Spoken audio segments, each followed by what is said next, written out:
Lions ಸಂಯುಕ್ತ ಪದವಿ ಪೂರ್ವ college Gangavathi. ನಾನು ಬಸನಗೌಡ ಜಿ, ವಾಣಿಜ್ಯ ಉಪನ್ಯಾಸಕರು, ಗಂಗಾವತಿ. ಈಗಾಗಲೇ ನಿಮಗೆ chapter 2 accounting for partnership basic ಕಾನ್ಸೆಪ್ಟ್ಸಲ್ಲಿ meaning, definitions and features and partnership deed, contents of partnership deed ಬಗ್ಗೆ ನೋಡಿದ್ವಿ. ಸೊ ಇವತ್ತು ಪ್ರಾವಿಷನ್ಸ್ ಫಾರ್ ಪಾರ್ಟ್ನರ್ಶಿಪ್ಪಲ್ಲಿ ಏನೇನಿದೆ ಅನ್ನೋದನ್ನು ಸ್ವಲ್ಪ ನೋಡ್ತಾ ಹೋಗೋಣ. ಪ್ರಾವಿಷನ್ಸ್ ರಿಲೆವೆಂಟ್ ಫಾರ್ ಅಕೌಂಟಿಂಗ್, ಇದರಲ್ಲಿ 5 ಇನ್ಕ್ಲೂಡಿಂಗ್ ಪಾಯಿಂಟ್ಸ್ ಇದ್ದಾವೆ. Profit sharing ratio, interest on capital, interest on drawings, interest on advances, remuneration for firms work.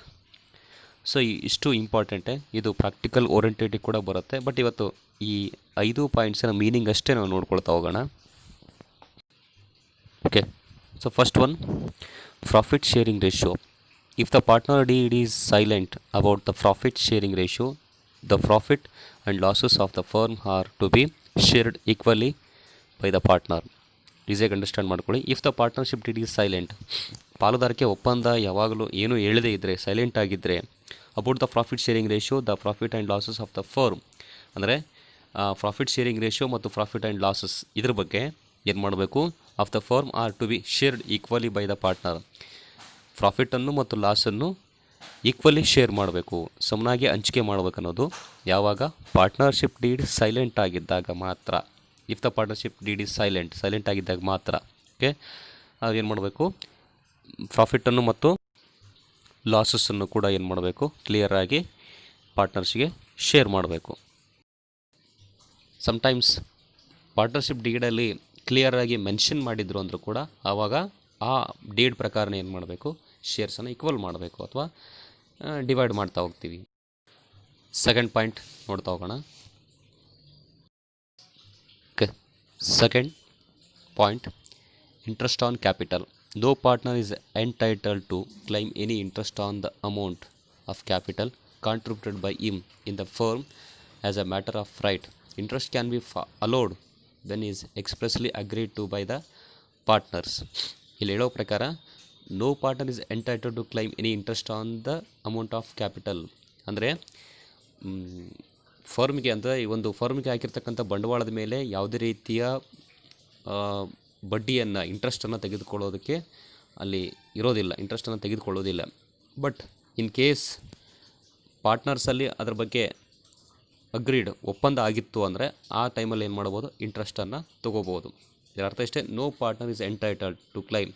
ಯಾವುದೇ ಪಾರ್ಟ್ನರು ಫರ್ಮಿಂದ ತಾವು ಹಾಕಿರುವಂಥ ಬಂಡವಾಳಕ್ಕೆ ಬಡ್ಡಿಯನ್ನು ಸ್ವೀಕರಿಸೋದಕ್ಕೆ ಇರೋದಿಲ್ಲ. ಬಟ್ ಒಂದು ವೇಳೆ ಪಾರ್ಟ್ನರ್ಸಲ್ಲಿ ಒಪ್ಪಂದ ಆಗಿತ್ತು ಅಂದರೆ ಆ ಸಮಯದಲ್ಲಿ ಮಾತ್ರ ಏನು ಮಾಡ್ಬೋದು, ಪಾರ್ಟ್ನರ್ಸ್ ಆ ಒಂದು ಇಂಟ್ರೆಸ್ಟನ್ನು ತೆಗೆದುಕೊಳ್ಬೋದು ತಮ್ಮ ಕ್ಯಾಪಿಟಲ್ ಮೇಲೆ. ಸ್ಟೂಡೆಂಟ್ಸ್, ಸೊ ಈಸಿಯಾಗಿ ಅಂಡರ್ಸ್ಟ್ಯಾಂಡ್ ಮಾಡ್ಕೊಳ್ಳಿ. 1 or 2 ಟೈಮ್ ಈ ಆಡಿಯೋನ ಕೇಳಿದ್ರೆ ನಿಮ್ಗೆ ಅರ್ಥ ಆಗುತ್ತೆ. Okay, third point,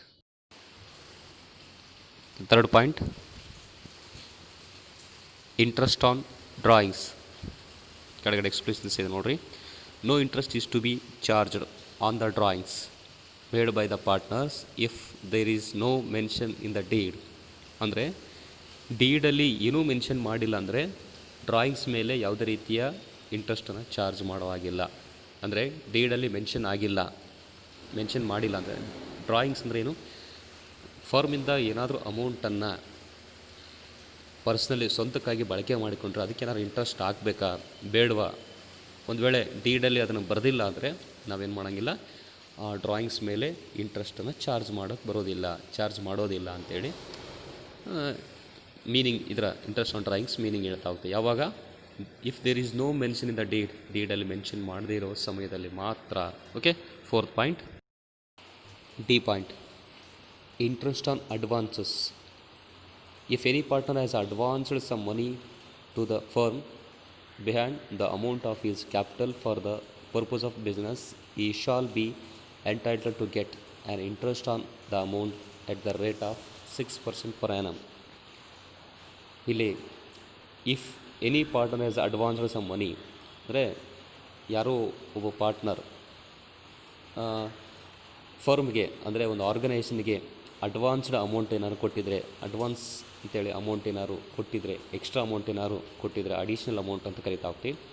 additional amount introduce ಮಾಡಿದರೆ ಸೊ ಅಂಥ ಅಮೌಂಟ್ಗೆ ನಾವೇನು ಮಾಡ್ಬೋದು, ಇಂಟ್ರೆಸ್ಟನ್ನು ಚಾರ್ಜ್ ಮಾಡ್ಬೋದು. ಸೊ ಎಷ್ಟು percent? He shall be entitled to get an interest on the amount at the rate of 6% per annum. ಅಂದರೆ 6%ವರೆಗೂ ನಾವೇನು ಮಾಡ್ಬೋದು, ಇಂಟ್ರೆಸ್ಟನ್ನು ಚಾರ್ಜ್ ಮಾಡ್ಬೋದು. ಫಾರ್ ಎಕ್ಸಾಂಪಲ್ ಉದಾಹರಣೆ ಕೊಡ್ತೀನಿ. ಇಬ್ಬರು ಪಾರ್ಟ್ನರ್ಸ್ ಇದ್ದಾರೆ, ಎ ಆ್ಯಂಡ್ ಬಿ. ಇಬ್ಬರು 1 ಲಕ್ಷ ಇನ್ವೆಸ್ಟ್ ಮಾಡಿದ್ದಾರೆ. 2 ಲಕ್ಷ ಬಿಸ್ನೆಸ್ಗೆ ಇನ್ವೆಸ್ಟ್ ಆಗಿದೆ.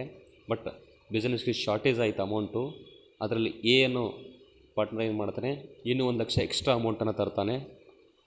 ಆ ಎಕ್ಸ್ಟ್ರಾ ಅಮೌಂಟ್ಗೆ ಏನು ಮಾಡಬೇಕು, 6% ಪರ್ annum ಇಂಟ್ರೆಸ್ಟನ್ನು ಪೇ ಮಾಡಬೇಕು. ಯಾವುದು? Firm interest.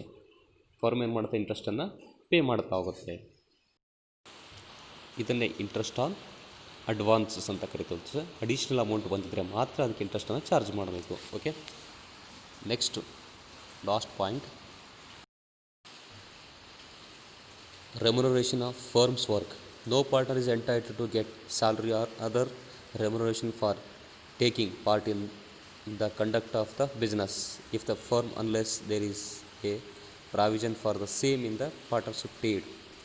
No partner is entitled to get salary. ಅಂದರೆ ಯಾವುದೇ ಪಾರ್ಟ್ನರ್ ಇಲ್ಲಿ ಪಾರ್ಟ್ನರ್ಶಿಪ್ ಡೀಡಲ್ಲಿ ಮೆನ್ಷನ್ ಮಾಡಿಲ್ಲ, ಅಂದರೆ ಪಾರ್ಟ್ನರ್ಶಿಪ್ ಡೀಡಲ್ಲಿ ಯಾವುದೇ ರೀತಿಯ ಸ್ಯಾಲ್ರಿ ಮತ್ತು ರೆಮ್ಯುನರೇಷನ್ ಬಗ್ಗೆ ಹೇಳಿಲ್ಲ ಅಂದಾಗ ಯಾವುದೇ ಪಾರ್ಟ್ನರು ಸ್ಯಾಲ್ರಿ ತೆಗೆದುಕೊಳ್ಳೋಕ್ಕೆ ಇಲ್ಲಿ ಬರುವುದಿಲ್ಲ. So no partner is entitled to get salary. ಅಂದರೆ ಹೇಳಿರೋ ಹಾಗೆ ಡೀಡಲ್ಲಿ ಮೆನ್ಷನ್ ಮಾಡಿಲ್ಲ, ಅಂದರೆ ಪಾರ್ಟ್ನರ್ಸ್ ಯಾರು ಸ್ಯಾಲ್ರಿ ತೊಗೊಳ್ಳೇಬೇಕು ಅಂತೇಳಿ, ತೊಗೊಳ್ಳೇಬಾರ್ದು ಅಂತೇಳಿ ಮೆನ್ಷನ್ ಮಾಡಿಲ್ಲ ಅಂದಾಗ ಅವ್ರಿಗೆ ಯಾರಿಗೂ ಕೂಡ ಸ್ಯಾಲ್ರಿಯನ್ನು ಕೊಡೋಕ್ಕೆ ಬರೋದಿಲ್ಲ. ಸೊ ಇದು provision for the same in the partnership deed. ಅಲ್ಲಿ ಪಾರ್ಟ್ನರ್ಶಿಪ್ ಡೀಡಲ್ಲಿ ಪ್ರಾವಿಷನ್ಸ್ ಇರುತ್ತೆ.